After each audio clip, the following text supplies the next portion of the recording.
ఉదయాన్నే లేచినప్పుడు కాలు కింద పెట్టాలంటే చాలా సమస్యగా నొప్పితో ఇబ్బంది పడుతున్నారా? ఇది చాలామందికి లైఫ్‌లో ప్రతి ఒక్కరికి వచ్చే ప్రాబ్లమ్ అండి. ఉదయాన్నే లేచినప్పుడు కాలు కింద పెడితే పెయిన్ స్టార్ట్ అవుతుంది. లేదా ఎక్కువసేపు ఎక్కడైనా కూర్చొని ఓ 10 అడుగులు ఏసే వరకు నడవాలి అంటే ఇబ్బంది పడుతూ ఉంటారు. దీని గురించి తెలుసుకుందాం. నేను మీ doctor Ratnakar, consultant orthopaedic surgeon, Apollo hospitals, Jubilee hills.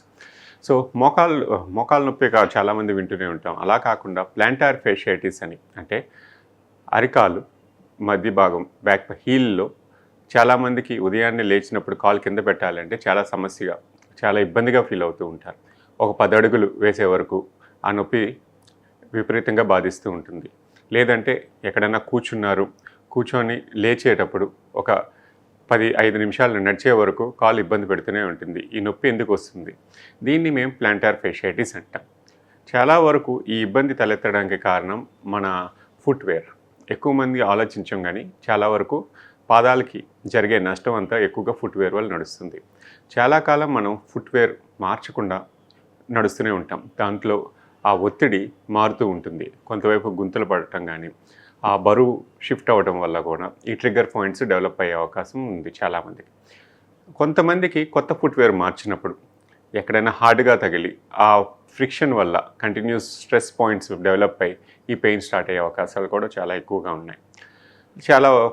కొంతమందికి మాత్రం ఏదైనా దెబ్బ తగలడం కానీ, దేని మీదన్నా కాలు పడినప్పుడు, స్టోన్ మీద కానీ, దేని మీదన్నా ఆబ్జెక్ట్ మీద పడినప్పుడు ఆ ఒత్తిడి వల్ల కూడా ఇది స్టార్ట్ అయ్యే అవకాశాలు చాలా వరకు ఉంటాయి. ఇది జీవితకాలంలో చాలామందికి ఏ కారణం లేకపోయినా బాధిస్తూనే ఉంటుంది. ఇవి కారణాలు 50% మాత్రమే. 50% మందికి ఏ కారణం లేకపోయినా ఈ నొప్పి స్టార్ట్ అయ్యే అవకాశం ఉంటుంది. ఈ నొప్పి స్టార్ట్ అవ్వడానికి చాలా కారణాలు ఉంటాయి. కానీ ఈ నొప్పి ఎప్పుడు తగ్గుతుంది అని చాలామంది అడుగుతూ ఉంటారు. ఇన్ని రోజుల్లో తగ్గిపోతుందా సార్, ఒక నెల అని. సంవత్సరాలు బాధపడే వాళ్ళు కూడా ఉన్నారు చాలామంది. థైరాయిడ్, డయాబెటీస్, ఈ సమస్యల వల్ల బాధపడుతున్నప్పుడు ఈ నొప్పి వచ్చినప్పుడు తగ్గటానికి చాలా కాలం పడుతుంది. అదే నార్మల్ పర్సన్కి వచ్చినప్పుడు తొందరగా తగ్గే అవకాశాలు ఎక్కువగా ఉన్నాయి. మొదటగా మేము చెప్పేది ఈ నొప్పి రాకుండా ఉండాలి, లేదా వచ్చిన తర్వాత ఏం జాగ్రత్తలు తీసుకోవాలి అంటే, ఫస్ట్ ఫుట్వేర్ మార్చుకోండి. కొంచెం మెత్తటి ఫుట్వేర్ వేసుకోండి. చాలా కాలం మీరు షూస్ కానీ చెప్పులు కానీ మార్చకుండా ఉన్నారు అని అంటే మార్చుకోండి. ఎందుకంటే ఆ ఒత్తిడి వల్ల, హార్డ్ సోల్స్ వల్ల వచ్చే అవకాశాలు ఎక్కువ. ఫస్ట్ అయితే ఫుట్వేర్ మార్చుకోవాలి. ఇది మార్చిన తర్వాత ట్యాబ్లెట్స్, చాలామందికి అనుకుంటారు ట్యాబ్లెట్స్ ఇస్తే తగ్గిపోతుంది, లేకపోతే నేను కొంతకాలం రెస్ట్ ఇస్తే తగ్గిపోతుంది. అది కాదు. ఈ సమస్య తీవ్రంగా పెరిగే అవకాశం ఉంది చాలామందికి ఇలా ముట్టుకుంటే కూడా నొప్పి వచ్చే అవకాశాలు ఉంటాయి. ఇంతవరకు తీవ్రంగా పరిణమిస్తుంది. జీవితకాలంలో ఈ నొప్పి ప్రతి మనిషికి 2-3 సార్లు వచ్చే అవకాశం ఉండదు.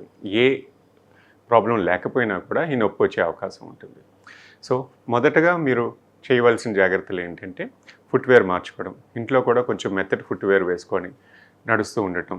ఇలా క్రమంగా తగ్గే అవకాశం ఉంటుంది.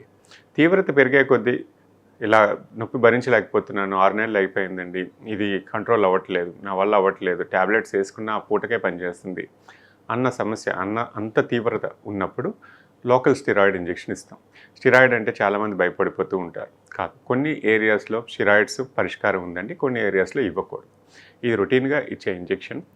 సో ఇది సేఫ్ జోనే. స్టిరాయిడ్ వల్ల నష్టం ఏదైతే లేదు, ఇది లోకల్ స్టిరాయిడ్ అంటాం కాబట్టి. ఇంజెక్షన్ ఇవ్వటం వల్ల ఇన్ఫ్లమేషన్ తగ్గి ఆ నొప్పి తగ్గే అవకాశం ఉంటుంది. మళ్ళీ కొన్ని ఎక్సర్సైజెస్ స్టార్ట్ చేసుకోవాలి.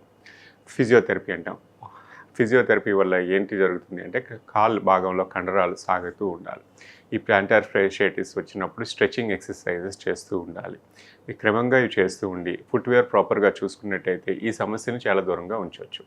కాకపోతే థైరాయిడ్, వీళ్ళకున్న ప్రాబ్లమ్స్లో థైరాయిడ్ వల్ల బాధపడే వాళ్ళకి ఈ నొప్పి మాత్రం కొంచెం ఎక్కువ కాలం హింసించే అవకాశం ఉంటుందండి. అంతే తప్ప ఇదేమీ డేంజర్ కాదు, ఒక వ్యాధి కాదు. చాలామంది భయపడిపోతారు, నాకు ఏదో అయిపోయింది, ఈ నొప్పి వల్ల తీవ్రత పెరిగిపోతుంది, భరించలేకపోతున్నాను, నా కాల్లో ఏమైపోయిందా, ఏదన్నా డిసీజా ఇది అని. కాదండి, అంతగా భయపడాల్సిన అవసరం లేదు. కాకపోతే హింసిస్తుంది, నెమ్మదిగా తగ్గే అవకాశం ఉందే తప్ప తొందరగా తగ్గేది కాదు. ఇదేమీ ఒక జబ్బు లక్షణం కూడా కాదు. Thank you.